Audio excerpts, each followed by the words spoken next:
Many authors think that writing the book is the hardest part of being an author, but that's only the tip of the iceberg. It's only the first thing the author must do. One of the next things that you will have to do as an author and marketing your book is to create an author bio for yourself. This bio could take on different forms and be various lengths, depending on where you're using it.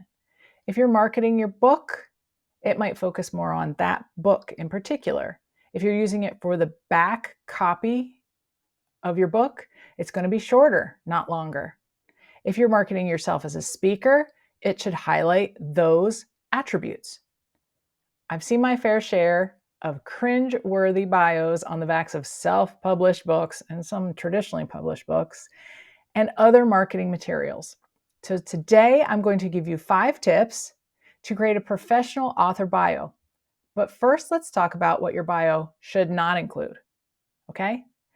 Your professional bio should not start out with, "Hi, my name is Sue Fairchild." This type of introduction might be okay for your About the Author page on your website or something that is more informal, but it's definitely not going to work for the back of your book. It is not going to work in a professional capacity. That is more casual type of introduction to your readers. Number 2, you should not give your exact location. You don't want every reader to know exactly where you live. Now, if you are a Southern writer and you happen to live in North Carolina or Georgia, Atlanta, you might put that in your bio because that gives you credibility. That says, I know what being a Southern writer is all about. That's good to add.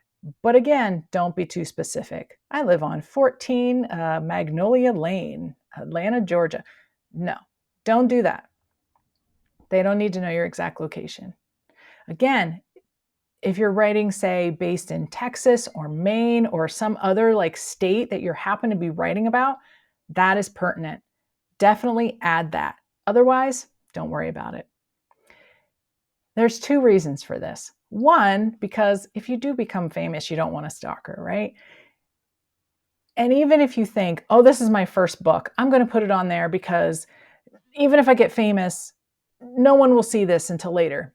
Books, the internet, they all stick around, okay? Things can get accessed, so just don't do it. And 2, because the world we live in is full of identity theft, and you don't want to give all of your information. As an author, as a public figure, you now have to consider that you need to keep some things close to the vest. You don't need to have your whole life on display. Number 3, you should not talk about family in your bio. Now, if you're a relationship writer, and I'm going to talk about this a little bit later in the video, you might mention that you're married. You might mention your husband's name. You might mention that you have children if you write children's stories. Don't be specific. You don't need to say, I have 5 children and their names are, and they're all these ages. The world is a scary place. Let's not give anyone additional information they don't need to have. Only list stuff that's pertinent to your bio. We're going to talk about that. You have an image. You are trying to sell an image. I know that sounds icky, the image you're trying to sell, but you are selling yourself as much as you are selling your products and your books. So you have to think about, what persona am I trying to create? Who am I trying to sell that connects to what I'm trying to sell? I'm not saying to lie, but keep your bio focused on what is pertinent to what you're trying to sell and that connects most to your image. Okay, let's get into how you can create this bio. First, I recommend writing your bio in third person. For instance, one of my bios starts with, Sue A. Fairchild first started out as a devotion writer. Now she writes XYZ. Using third person instead of it saying, I write contemporary Christian fiction. I used to write devotions. Third person, Sue A. Fairchild writes. Okay. It makes your bio sound a little more professional. Perhaps that's because it feels like someone else has written it for you. because they're talking in third person. It really depends on what your bio is for. Again, if you're using an about the author section, either on your website or in the back of the book, your last kind of bits in the back of the book, you could be a little more casual and use first person. But otherwise, if you're trying to sell yourself, if you're using your professional headshot, use third person. Number 2, just like any good writing, a professional bio needs a hook. You've been taught that, right? As an author, your books need to start with a hook. Every writing you have needs to start with a hook. Your bio needs to start with a hook. State who you are right off the bat in a unique way. What kind of things do you write? What themes does your writing have? Think about how you can give that little quirk. So one of mine could be Sue Fairchild writes Christian fiction aimed at drawing her readers closer to God. That's a one-line hook that now they know I write Christian fiction, and the goal of that Christian fiction is to draw others closer to God. If my reader is trying to get closer to God, they might want to read my fiction. If you want an award for your writing, start off with that. Sue Fairchild is an award-winning author of contemporary Christian fiction. Not yet. Or USA Today best-selling author Sue Fairchild wrote, okay, I wish. I'm trying to manifest some of these things, okay? Tell whoever is reading your bio who you are right off the bat, especially with some oomph, with that hook, right? Seek to impress and hook them, along with your book's description, into reading the rest. They want to read the book because you wrote the bio so uniquely. Of course, you're probably going to be a great writer. They want to read the rest. Number 3, list any accomplishments or prizes you've received. Now, this is different than what I just said, and starting off with if you've been like a best-selling author or something, that's more vague. Now I'm talking about specifics, especially if it is pertinent to what you're trying to sell.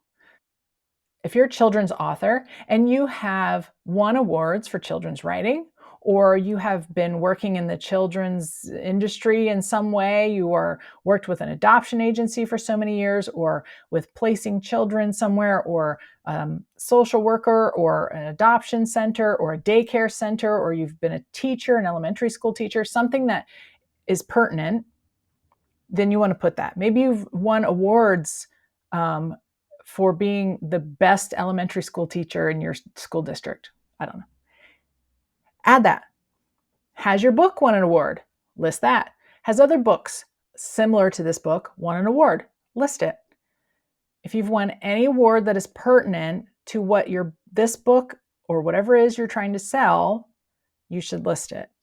Name drop. It's okay. So, for instance, Sue's book, Changing Tides, has won the award for Best Christian Contemporary Novel from wherever. I can't claim that yet, so I can't end that sentence. Or Sue was honored with the Excellence in Christian Contemporary Christian Fiction Award from.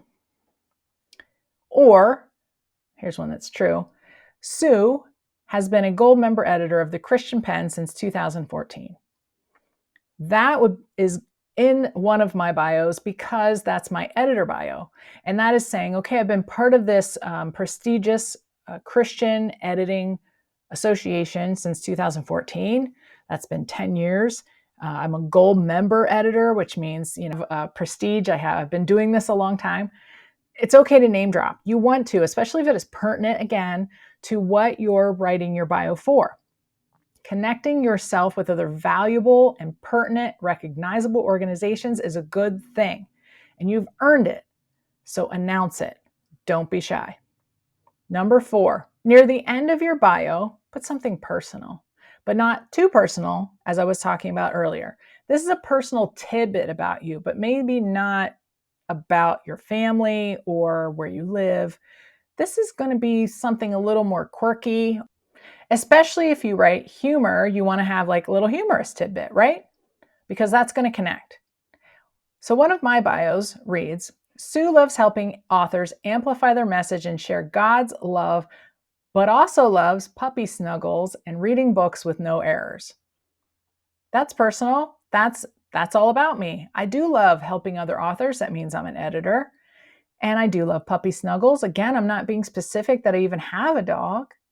And reading books with no errors. Although it's giving some personal tidbit about me, I'm not being personal. I'm not being specific.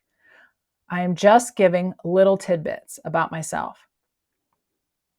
If you're an author of relationship material, maybe note how long you've been married. You could add your husband's first name then, because that makes a connection to your husband. It shows that you care about him. Sue and her husband, John, have been married for 15 blissful years. Sue and her husband, John, have worked through the struggles in their relationship and have now celebrated 15 years of wedded bliss. Something to that extent. If that is pertinent to what you are selling, if you're a relationship coach or you're writing a relationship book, or you're writing a marriage book, if you're writing a devotion for couples, that's pertinent, okay? If you write cozy romances, you might want to write something fun about living vicariously through your cozy mystery sleuth main character.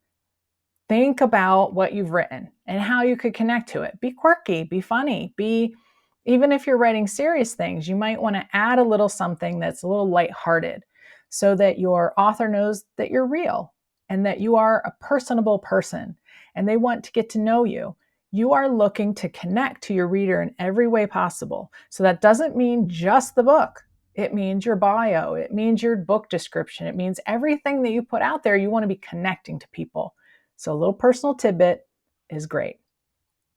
Number 5, end with some details about where the reader can find you or your books. This is a simple one, right? This is like a no-brainer. Every bio you've ever read probably ends with follow this person at, and it gives your website. Now, here's a caveat for that. Back of book bios typically don't have that because it's in the About the Author section inside the book. On the About the Author section inside the book, you can list all of your links, okay? At the end. You can say, follow me on Instagram and Facebook, and LinkedIn and TikTok, wherever else. You can list all of those inside the book. So that's a longer, it's called an About the Author, but it's just an expanded bio, really. You can add that in there. I would recommend if you put one on the back of your book to only use your website or only use the main link that you want, the main wherever you want people, your readers to find you or your clients to find you, that link. My link is long, sueafairchild.wordpress.com, so I wouldn't list that on the back of my book. You could just say, follow her on her website.